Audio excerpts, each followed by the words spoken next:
நம்ம லா இலாஹ இல்லல்லாஹ் சொல்ற விஷயத்துல, தர்கா வணக்கத்து விஷயத்துல, தட்டு தகடு தாயத்து விஷயத்துல, மதுகப பின்பற்ற விஷயத்துல எல்லாத்தையும் உடைச்செடுக்கிறோம்ல. நீங்க என்ன குர்ஆனை சொன்னாலும் சரி, அவன் திருப்பி ஒரே ஒரு வார்த்தை தான். இவங்க 1000 பேசுவாங்க, கொடுத்த நிமிஷம் வாங்கி சாப்பிட்டு போயிட்டே இருப்பாங்க, முடிச்சிருவான். நம்ம கொள்கையை நிறுத்தி போகிற ஒரே ஒரு இடம் எது?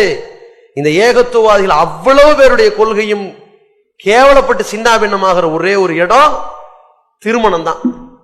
இவன் திருமணம் பண்ணும்போது கண்டதை வாங்கிறான், இல்ல கொடுத்துறான், அல்லது எதிரியாவது போய் கலந்துறான்.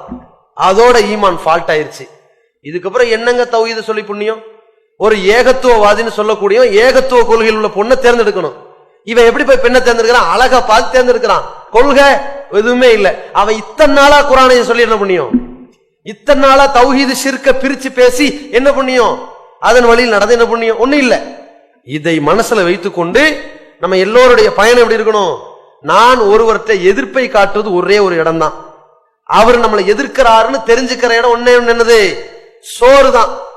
வேற எங்கேயுமே அந்த எதிர்ப்பு தெரியாது, அவன்கிட்ட பதியாது. இவங்க ஏன் வரல, இவங்க ஏன் வர மறுத்தாங்க, அது பெரிய பிரச்சனை ஆகணும், இஷ்யூ ஆகணும்.